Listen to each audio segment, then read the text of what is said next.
chips. The center's done well, and again, it's a testament to the partners and the community's commitment to what was going on there, and we're glad that the center continues, and of course they've expanded and have added on, to the facility, and just glad that the community has that facility available, and the Healthy Dent County, our Council for Healthy Dent County, that organization, their management and arrangement with the city and the community support, all makes that possible. And so we're glad that that's available to the community, and appreciate Sherry and her staff, and what they do to make that available. Ever-changing world, and they try and keep up with it the best they can, offering fingerprinting services. Obviously, they still have free computer use, which has been going on since virtually day one, and it's a great place for the community to go if they have a place that they need to meet.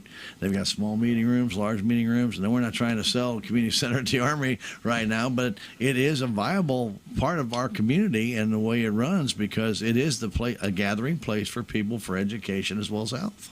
Sure, and the relationship is a dynamic one, and I know Healthy Dent County and the city, updates that relationship as needed, and that's. Just being aware of the times, and as the needs of both all the groups changes, and that's to be expected.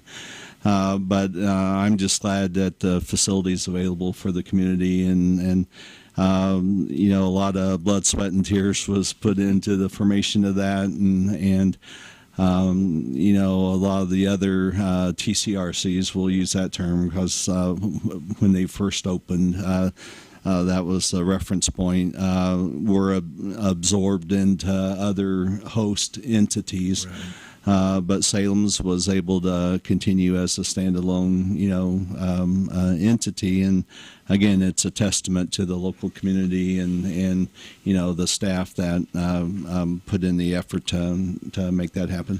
Community development specialist. Now you have replaced Sarah Massengale, and I wouldn't use the word replaced. Well, that's a tall order. You have taken the position she formerly held.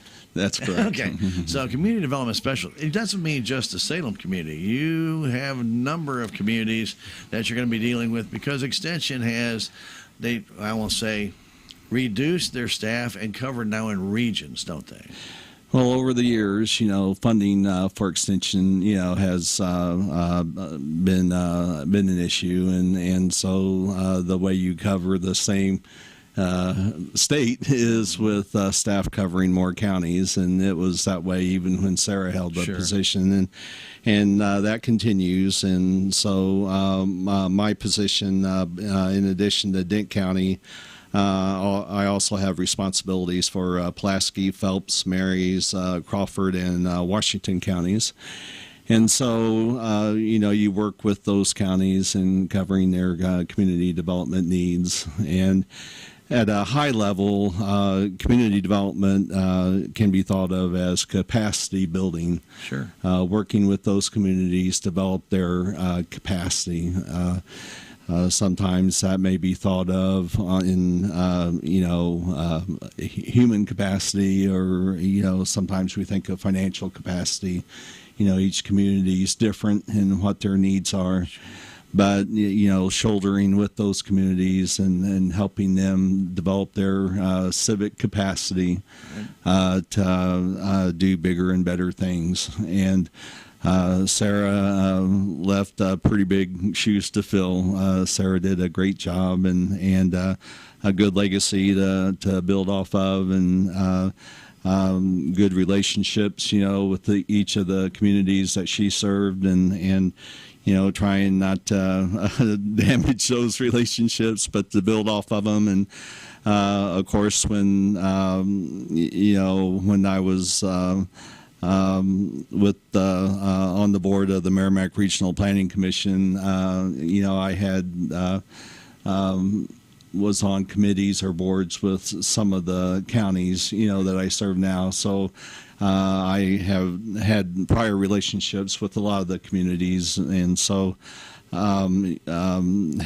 expanding on some of those, and there's some of the communities that, the people have changed, Sure. who serves in those capacities, but just updating on who's serving in those communities, and then of course the relationship is a different one now, and seeing what their needs are, and what I can bring to the table in my new capacity now, and from the community development side and from the extension side, and working with those communities towards that end. Well, Ray, from your experience, obviously, I mean, as you just mentioned, with the Merrimack Regional Planning Commission, working with the city of Salem in the Telecommunications Resource Center, you've met a lot of people. You've networked with a lot of these different people one way or another. And do you find that as an advantage when you were able to get this position? Because, hey, it's like it's like a reunion, right? In some cases. I can't speak for others that Extension considered, for the position, but I knew a lot of the people in the counties that the position serves, and I think that's one thing that I brought to the table, and plus, Sarah and I had worked on a lot of projects, here in Dent County, and so being familiar with at least some of what community development, is, and bringing that to the table, and I just want to leverage everything I can, and what I bring to the position, and what I can offer, not just Dent County, but all the counties that I serve. And so, realizing that each county is different and their needs are different, and helping meet their needs however I can.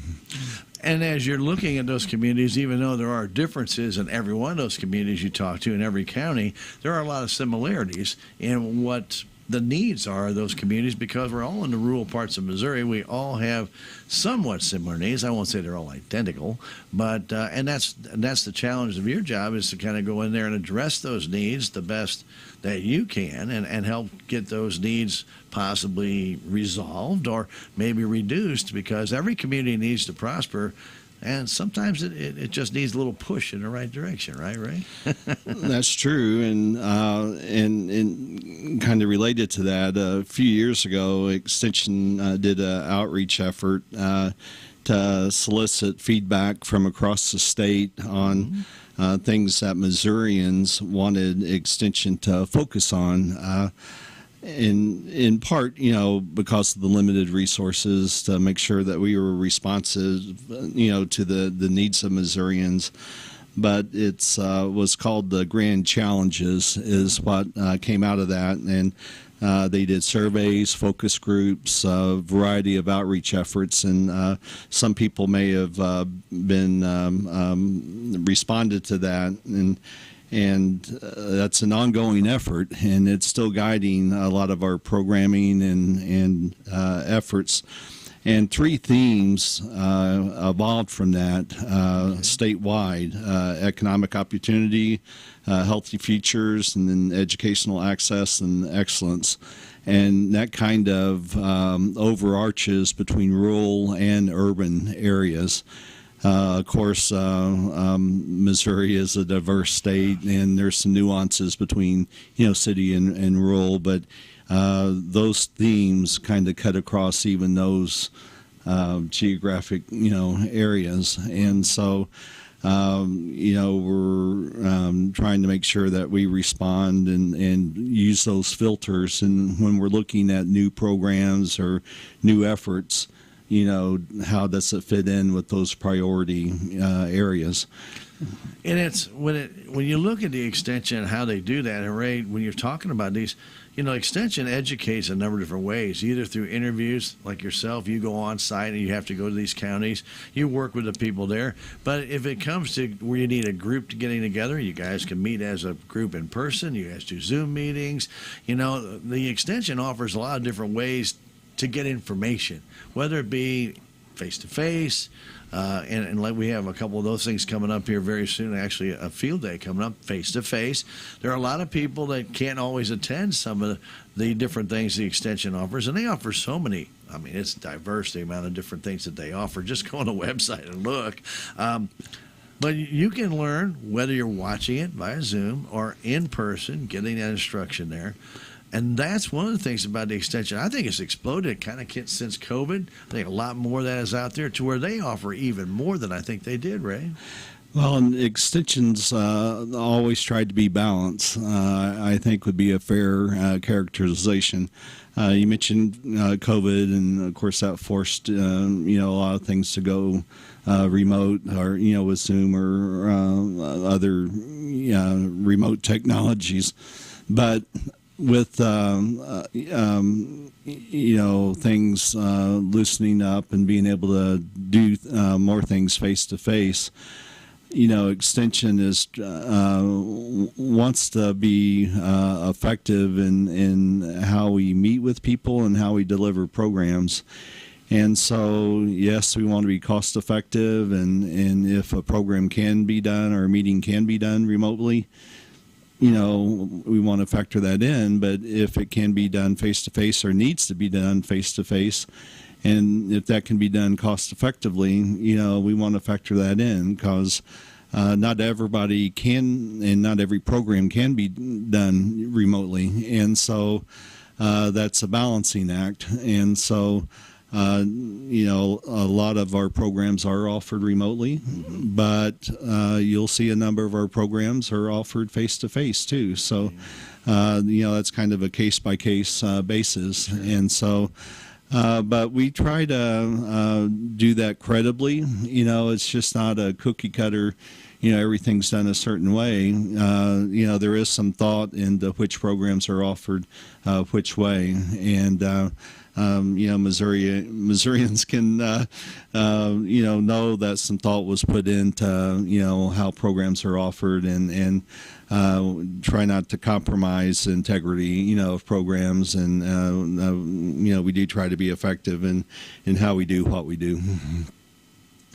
And to that end, when you're starting to talk like that, you can actually see some of the programs that the extension offers geared towards certain regions.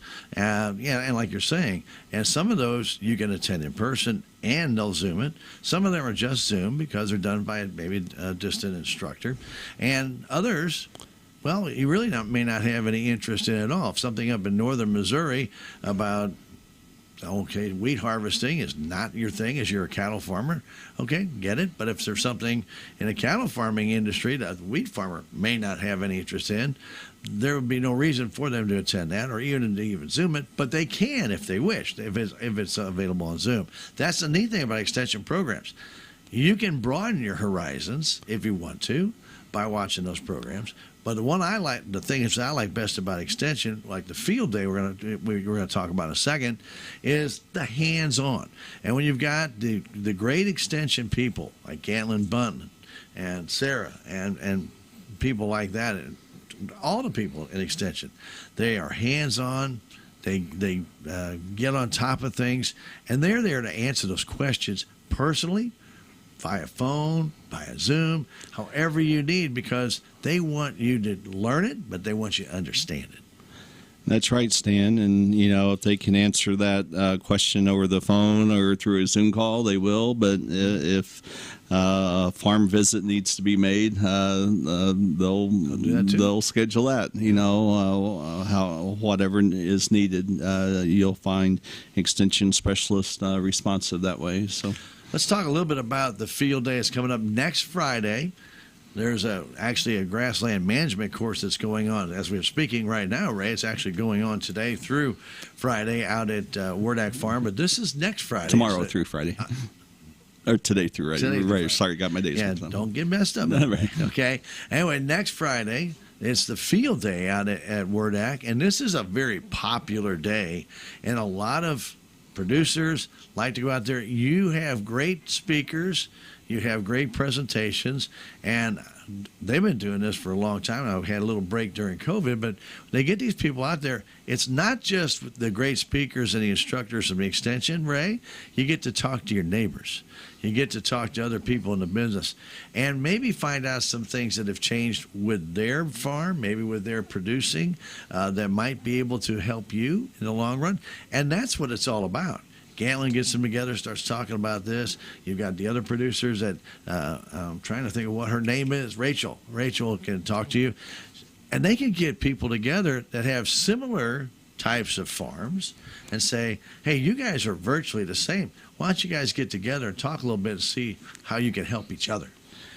That's the neat thing about extension. Right, you'll hear updates from the campus folks you mentioned, but also from your neighbors, like you said, and sometimes somebody may have a question about something at their farm, and you may have the same issue or a similar issue, but might not think to ask the question. But your neighbor asking it, then you can learn from that as well. And I see Kevin Kreider's also on the schedule, guy, right? And always good work that he's doing in that effort, and people be interested in hearing that update, I'm sure, and it's an ongoing issue, and people can get the latest update on what's going on there as well. So why don't you give us a quick rundown, if you can, about what's going to happen next Friday, right? So it runs from 9:30 to noon and includes lunch after the tour. There's a session on utilizing winter annual forages and cool season pastures.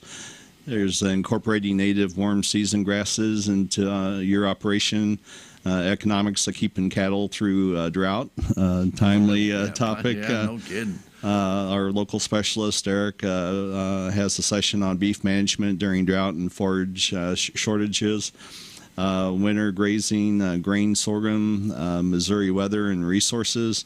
And then what we just mentioned, Kevin, be talking about feral hog elimination.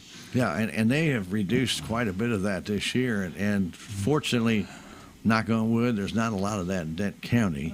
But there now, Kevin was in, we did a program with him, I'm going to say about 4 months ago, and he says it's now starting to kick up in Pulaski County, another one of those counties that you serve, to where a field day like this, though, if you've got a feral hog issue, or you know a friend that has a feral hog issue, get them up here. Or get them to this thing, because Kevin can answer those questions, and there's a strategy that the conservation department has and extension to work to eradicate these things, but you got to do it in a systematic approach. Kevin have information on what's going on statewide, and can share that information, and can let local folks know through steps that they can or should do take preventive steps, or if we're what the level just where we're at here locally, and with good research based information, and but it seems like the approach Missouri's taken is being effective, and the data is bearing that out, and that's a testament to the work that he and the other folks are doing, and there's several partners involved in that. And so it seems to be a good program that he's part of. Very good, very good. The field day is next Friday, and that's at Wordak Farm, 9:30 to noon, like Ray talked about. And if you have any questions, you can call Gatlin Button. I believe his number or email is at the bottom of that. Is it not, Ray? Correct. Phone number is 573-775-2135.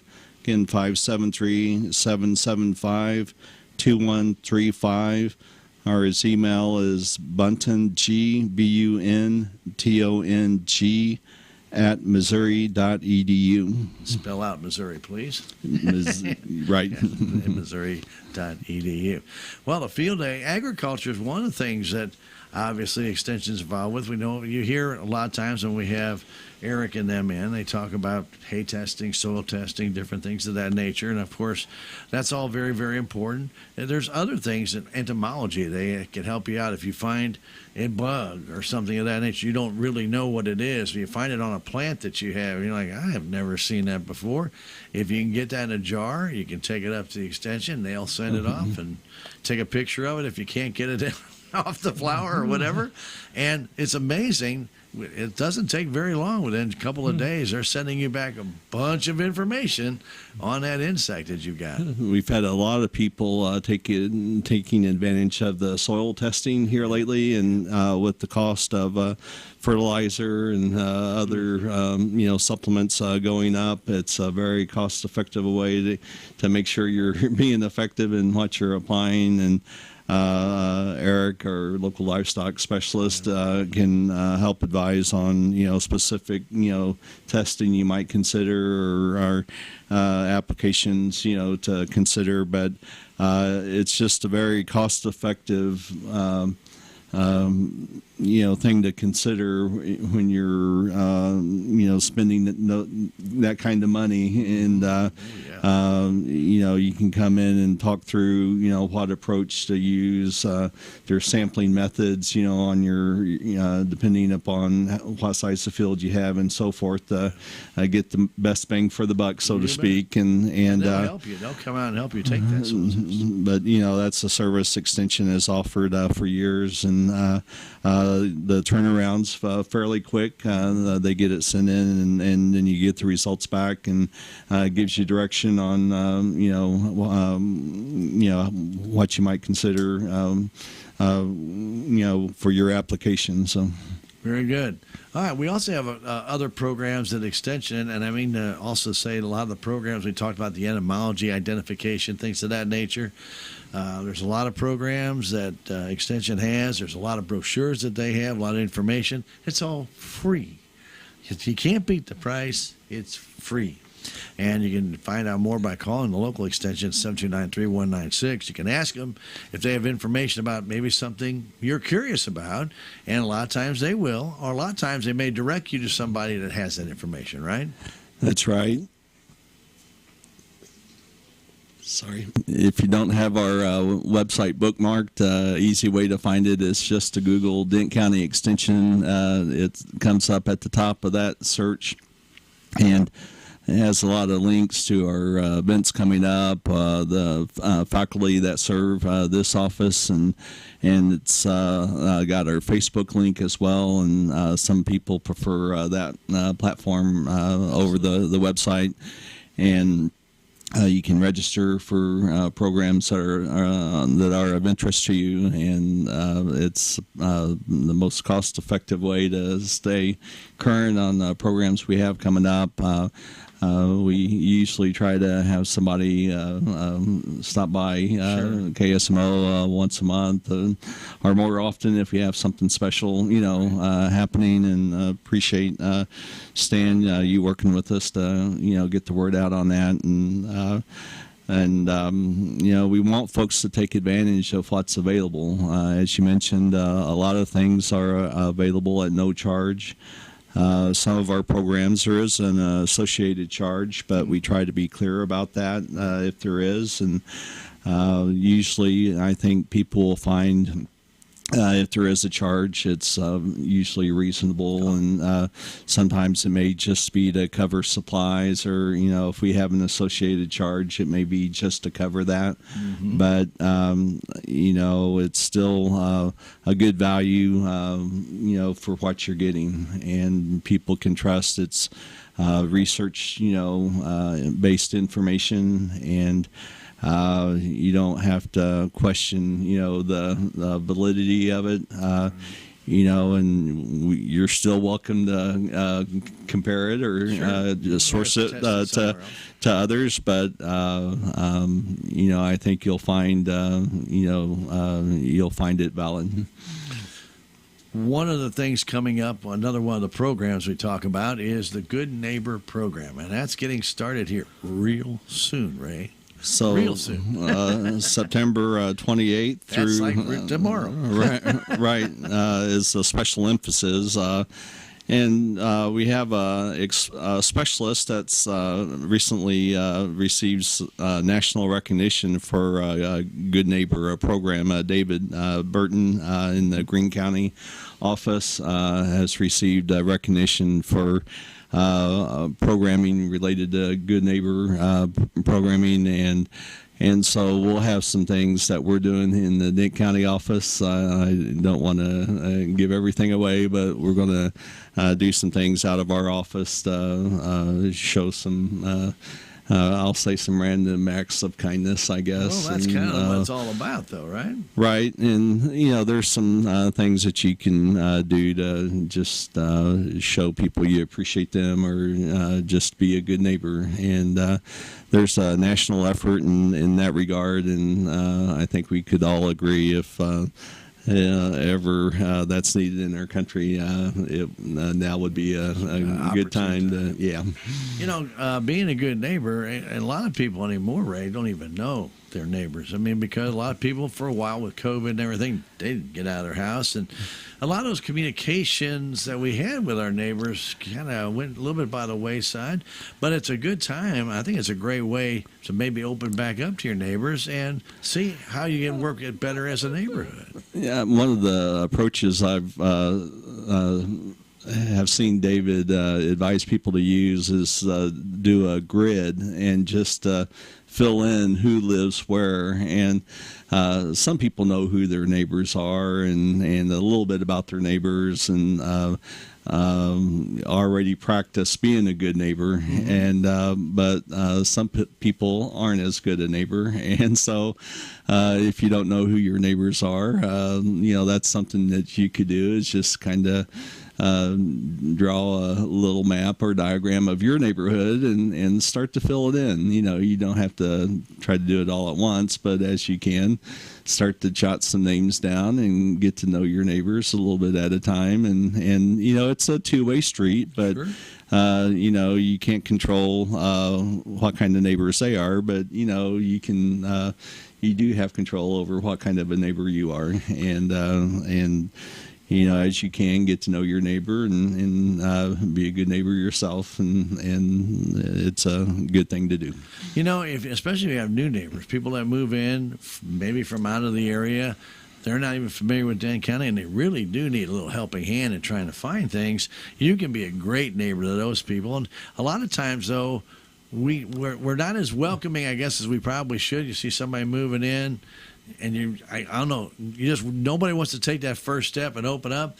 Walk across the street, walk next door, whatever it might be, and just say, hey, just want to introduce you. I'm your neighbor. Hope everything's going good. If there's anything you need, or give me a call, or just come knock on my door. Let's see if we can figure it out for you. That's what being a good neighbor is all about. Sure. Well, and that's part of the background of our country, what's made our country, strong, and we've lost some of that. And not to take a detour here, but sometimes it seems like we focus on things that divide us, but there's more that we share than some of the things that we focus on that divide us. And so if we can think about those things that we share and have in common, we can all be good neighbors. Absolutely. All right, so Extension is there for you. Also want to talk about one thing that's very important for a lot of people in Dent County, 4-H. Okay, so everybody loves to go to the youth building and see all the great displays that the 4-H do. There's fantastic volunteers that do 4-H. But you know what? Every year you got to register for 4-H. It's just one of those things, I know. And I guess it's been about 5 or 6 years ago, Ray. I'm not exactly sure when it happened. I remember it, but it's been a while. And they started putting everything with 4-H online. So you do have to register for the Missouri 4-H. You can start doing that October 1st. That's Sunday, by the way. October 1st. It's all but here. I know it's hard to believe October's here. But you can do that. And if you have any problems or questions, or if you get in there and you just get totally discombobulated or confused, call Amy at the Extension. She's a great tool. That's right. If you can get in there and have problems, doing it online or have questions before you get there, just call the office and, Kim or Janet or Amy, can probably talk you through it. We want to be able to help people to be able to do it. And as you mentioned, in Dent County, it's one of our strongest programs, and we want to be able to help people be able to re-enroll for it. And new people, if you have questions, of course, call anytime. We have people sometimes move to the area and ask about what programs are available. And Right. That's one program that we always try to promote. And, they have a variety of programs available. And, it's having volunteers that help make those programs possible. Again, it's a testament to the community and helping support, extension and it benefits our youth and makes for a stronger community. And so, but it is that time, and folks that want to continue in it, that's something you'll need to do is to take time to re-enroll. Right, and if you're a first timer, yeah, you got a lot more data to put in. The re-enrollees have a lot of that pop back up now. But if you have any questions when you get to that application, feel free to call Amy or any of the staff. They'll be more than happy to try and walk you through that. It's not as complicated as it looks when you open that first up, but it is a lot of data: name, address, blah blah blah, birthday, all that good stuff. But just remember, what they're going to get out of that 4-H program is so well worth it. And there are 4 different clubs in Dent County, if you're not familiar with that. And they can, they all do a great job. They all do different things. That's why there's 4 different clubs. But they are all very, very active clubs. And so if you'd like to have your child in 4-H, it's a good time to do it. Call 729-3196. Talk to Amy Glenn. She's actually the 4-H person in charge, but any of the staff can help you get the information and help you get signed up for it. Of course, you can't sign up now till Sunday. That's the earliest day you can sign up. You have to do the whole month of October to do so. So take that advantage and have your young'un be a 4-H member. It'd be well worth their time. Trust me, I've seen some of the stuff these 4-Hers do. Ray, you have too. Pretty incredible. Very, very imaginative kids and very talented kids we have here in Dent County. I tip my cap to them. I can't do anything with my hands like that, and I'm amazed at what some of these kids can do. Really impressive. It's